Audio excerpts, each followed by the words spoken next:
Guys, this top turned out fantastic. It glued up nice and flat. Yes, I was a little paranoid, so I threw a 4-inch level or 4-foot level on it last night just to check it because my eyes were playing tricks on me, and I swear it looked like it was warping like this.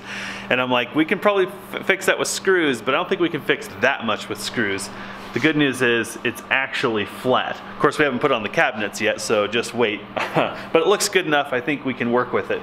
So the butcher block is all glued up and it's ready for all the final steps. We've got to cut it to dimension. We need to do some sanding on it, and we also need to finish the top with epoxy. It is something we're going to take a close look at today. But before we get to that, we have something else that we've got to take a look at because we've got to make a decision just in case the two options that we have we don't like. We need to get something else coming.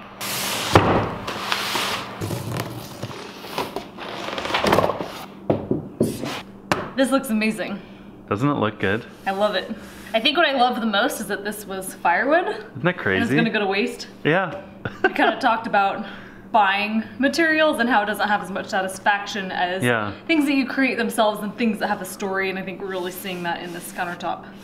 Yeah, like the cabinet material, we could make that out of firewood, but it'd be a lot of work. But this was a fantastic candidate. This and our cabinets isn't gonna look like it belongs in this garage. Isn't that crazy? Which is a compliment. It's a little over the top, a little bit.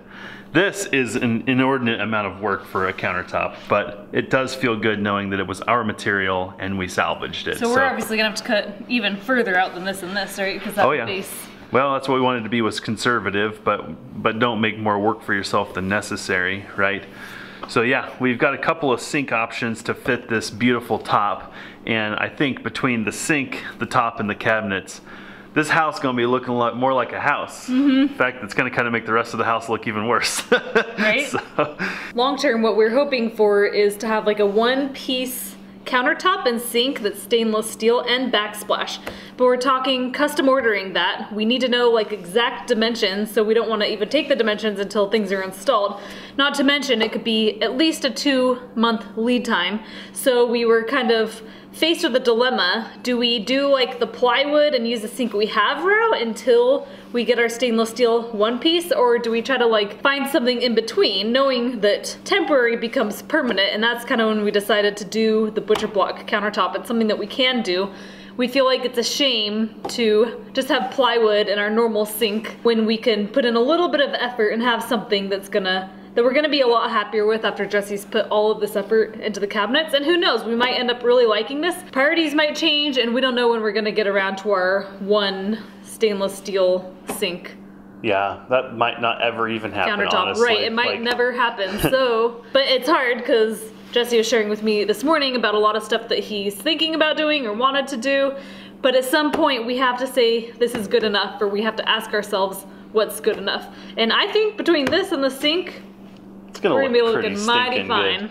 I think I'm because, so excited. Yeah, because of the intent for this work area, we actually wanted the one piece because it's going to be a tremendous amount of food prep. So it's not a kitchen, it's more like a food prep area, which means banging cleavers and heavy pots and stuff like that. So this is probably going to have a rough life, and we wanted something that we could just clean aggressively if we're processing meat or whatever. We'll have to see how this works, but we both agree, even as much work as we put into this, if this just gets beat up and starts to look really bad, we're not opposed to putting a one-piece stainless steel top right over the top of it. Well, we've also talked about with this whole house build, Yep. the beauty of knowing how to do this, having the skills and the tools, is that you can replace it, That's right? it. Yep. So, I mean, it'd be a day of your time.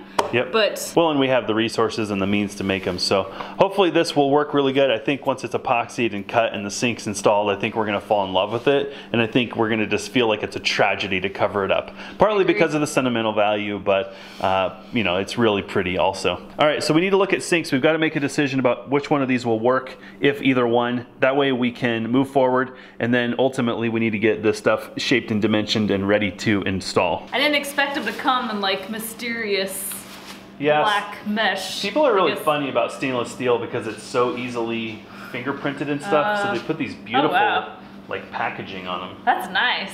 I can already feel the life upgrade. Holy smokes. Is that thick? It's not. It's got like a coating. It's called like soundproof.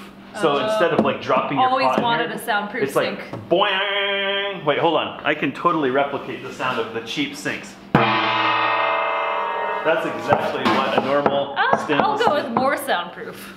It's, yeah. Wow. Ooh, this one's really special, guys. This is actually a super Swiss Army knife sink. Wow.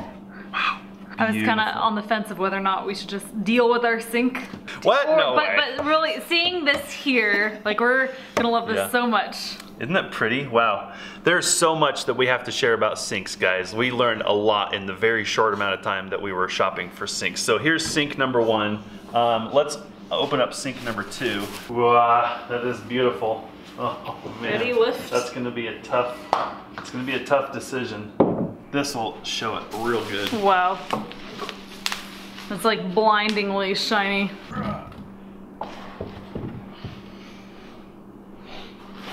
They look similar, don't they? Mm-hmm, very. The differences are slight. So how do we want to go about this? I mean, really what we wanted was just a stainless steel sink that was like as deep as possible. But believe it or not, that's actually hard to find.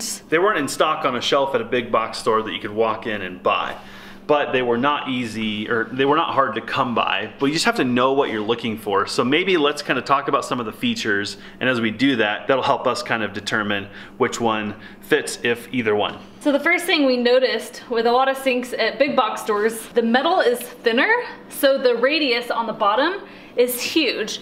And what that means is that at first glance, it looks like your sink is big, but because all the corners are rounded, your surface area on the bottom shrinks more and more and more. And we have some really big canning pots that we want to be able to toss in there. So we knew we wanted to go with a sink that has a small radius, so it looks like a square. And I think that's more of an indication of a higher quality sink because the metal is thicker. That's what we determined. It's also a style. I found that you can buy the thicker gauge sinks in a round bottom, and it seems to have something to do with cleanability. But to me, I can see that. To me, yeah. I think it's a trade-off. Yeah, but it also like massively diminishes the usable space in the sink. So these are called tight radius stainless steel sinks, and they almost seem square, even though there is just a very small radius here in the edges. The problem was we have a very limited cabinet size, and in the sink options that we had, once you buy those large radius sinks, I mean, you couldn't hardly even put a dinner plate in the bottom and it would just rock because there's so little usable space in the bottom. So we learned that these are called tight radius sinks, and that's where we started looking. You might notice that this, I don't know what you call this. The back piece. The back piece. I don't even know. Is deeper than this piece, and this one is a full inch shallower than this one, and it's obviously like an inch less deep this way. So this sink is smaller, and that could be a problem because we feel like we do like the depth of our utility sink. It's a little too deep, but we like that when we're in the middle of big canning projects, we could just throw pots in there, ladles, dishes, you name it. So we feel like it could be huge losing that space. This one has a side drain. Yep, it's in the right corner. That's important. It's irrelevant where it's at for cleaning dishes. It's relevant because of where the drain is in the wall. When we plumbed the wall, you have to know where your drain's gonna go on your doggone sink in order to put the drain in. Within reason. I mean, there's some flexibility there, but it's not, you can't put it 3 feet away. So that's important. And then it's also important for our trash can, because we're talking about putting a trash can on this side of the sink cabinet, and because of the plumbing, like we were actually looking at Home Depot at a sample set of cabinets, and it had a drawer underneath the sink, and I'm like, that's really cool. Where does your P-trap go? So this one, the P-trap could be on the right side, so it frees up the left side for a trash can. For a trash can, and bingo. we do want our trash can under the sink. We talked about putting it in our rightmost cabinet, but we feel like cabinet space is valuable. Premium. Just shove it under the sink. And this one, we might not be able to put a trash can on either side. Right. But Jesse, you were thinking that this one might be easier to wash stuff down to a centrally located drain. I think day to day. This one, you're gonna have to like wash it all the way over to the drain. Here. But I'm thinking, you know, it's really just a trade-off. It's what things do you value, and that's why we thought having the sinks here, we can feel this stuff and kind of try them on for size. Right. So a center drain has pros and cons, and especially if your plumbing were super restrictive. Let's say that your plumbing was clear over there. A center drain might be your only option because a right drain would be too far for the trap arm to go. I'm pretty sure we can go with either one of these. It'll actually work for us. We can make it work. The big difference, are you ready for this? Yeah.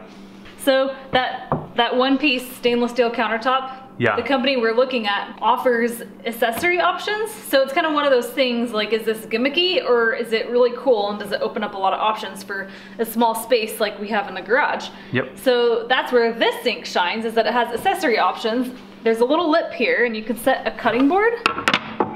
That's kind of neat. I guess you could store it here. If you're just cutting stuff and rinsing stuff, that works well. And then it also frees up space on your counter because you're using this as a prep area. Right. And then it also has, I thought this was a halvesies, not a fullsies. It is a halvesies. That goes underneath. Oh. That goes in the bottom, so that's a Oh. drainage mat. Oh, this one doesn't have that, right? It does, both of them do. Oh, yep. okay. So this just keeps things up off the bottom so they drain, and then if they're metal, it doesn't corrode. This will not corrode, it's stainless steel, but if you leave things that are steel in the bottom of your sink, like let's say you have really cheap silverware and you think it's stainless steel, but there's a little bit of steel in it, and you leave it wet in the bottom of your sink, it will make a mark in your sink. Interesting, but it won't if it's held up, it'll dry, right? Because air will flow underneath of it. So they give this to you to help rinse vegetables, or you can put dishes in there to dry, and there's no risk of it corroding on the stainless steel. So. And then this is a dish dryer.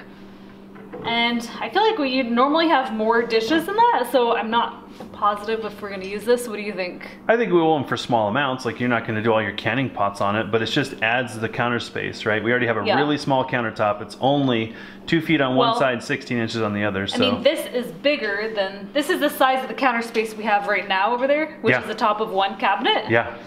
So if your sink is clean and there's no dishes in it, basically all this space is going to waste. Yep. But with a cutting board and this dish dryer, you can free up that space once again. Yep. They both fit on there. So I think ultimately what we have to decide is it gimmicky or does it make sense? Right, and does it make sense enough to lose an inch this way and depth-wise? I think that's a to try the big accessories. question. But we also kind of want to try this because if it is gimmicky, if we get to the point where we do a one-piece stainless steel countertop, we'd like to know. don't want to invest in these accessories. Don't spend all the extra so money.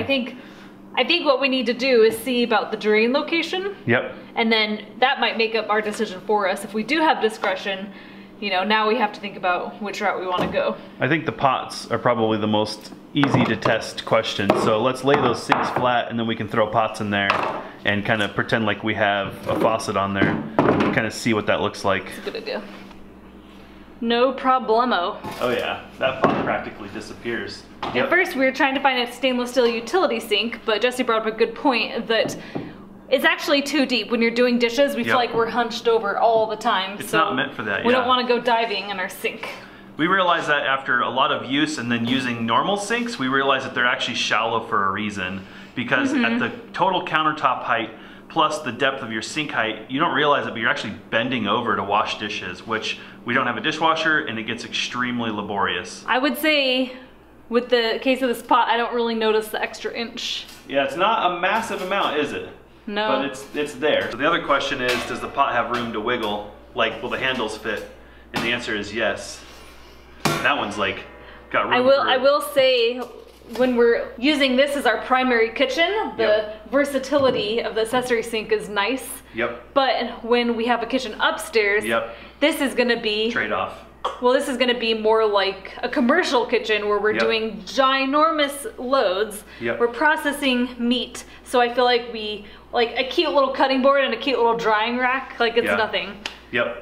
So in that sense, with the big one might be better. I agree. I think also when we're using this kitchen primarily for processing large batches, I don't know that we're really gonna value the trash can under the sink because we're gonna probably be producing waste in a larger quantity than will fit under the sink. Our hands are gonna be messy, so we're not gonna wanna open the doors to throw our trash away. We're probably just gonna want a trash can that we can chuck stuff in and empty it when we're done. I think unfortunately the only way to know if you're gonna use these accessories is to have them and live with them. We don't have the option right now to put a cutting board over our sink, so I don't know if I'd use it. I can tell you that I do all of the prep on our center table directly across from the refrigerator, and that works well, and also it frees up the sink because frequently we have, right now, 3 of us running around to the kitchen, and the sink is something valuable, and I feel like whenever you need it, someone is using it. So if that's your permanent prepping station, you know, that could be a problem. But Jesse, here's another thing, is that there's a chance if we use the accessory sink and then we want to upgrade, these sinks aren't that expensive. I think they're what, a couple $100 each? So that's not bad. And then we might be able to put the accessory sink in our house in the kitchen. Okay, we deliberated. We know that we can't have it all, but we feel like we're not gonna be able to sleep at night if we don't try out the accessory sink. You gotta try it. We feel like right now it might be worth the sacrifice. We don't think we're really gonna notice the inch of depth. And another thing I thought of is most days we aren't doing massive food prep, and we have a tiny little cutting board we're using right now. Let me show you. For the most part, I'm doing food prep on this guy. Yes, it's tiny, it's probably too small, but I like it because it's super portable. But truth is I rinse it off and then I hang it up here, dripping wet. So I feel that one cutting board right here might be able to replace that. And there are many times when, say, I'm cutting peppers and I'm trying to seed them, that I'll do some cutting, I run over to the sink, rinse all the seeds out. So I feel like having a cutting board by the sink, again, it's just less drips you're causing on the floor. I feel this is a very first world problem video. But I think when you're designing your own home and you actually have discretion on all of these things, if you want your home to be ergonomic, then you need to think about these things. You really need to think about your workflow and what you want your spaces to do for you. And we also decided these are the decisions that make people get divorced. It's not building the guts of your home, because to be honest, we really haven't had any arguments about the foundation of our house or the ICFs, even the SIPs. Even our windows, there was really not much to discuss, but we find it's with all of these little things that it's really easy to start bickering over, say, sink color. And I think that's where it's really important to just keep your eye on the prize. And ultimately, you're just gonna have to make a decision with one thing or the other. In this case, we're gonna try out the accessory sink because we're never gonna know if we don't. Because this is gonna be our kitchen for a while, I think having the accessories is worth a shot. Me might learn something about our kitchen in the future. And worst come to worst, we ordered the big sink, we cut the hole bigger, and now we got a big sink. Okay, I'm gonna drive you guys absolutely crazy. We talked about it again, and we completely changed our mind. We're going with the big sink. I feel like we can make all this stuff for that sink because we have the material. It's left over from the countertop. Yep. If we really love the cutting board, fantastic. If we don't, we can always burn it in the hot tub. Exactly. But we don't have to give up the sink. But if we love this, or we don't like the cutting board, we've married ourselves, well-ish, to a smaller sink. So yeah, we really don't think we're gonna use the drying rack, or I don't think so. But we can't build a sink, we can build a cutting board. So we figure build a cutting board for the sink, and Jesse's thinking if we like it, then we'll build a drying rack. It'll probably be wood, but it's really hard to justify giving up sink space for accessories that we may or may not use. And then we also talked about it, and we're pretty sure we can fit a trash can in with the center drain. Yep. We have hardware so that we have a trash can that slides in and out, and we measured and it should fit to the left or the right of the P-trap. I do know that in a matter of days, this area is gonna be completely transformed. You won't even know it's the same space. We're gonna take all of this chaos and turn it into something that's organized, if not beautiful.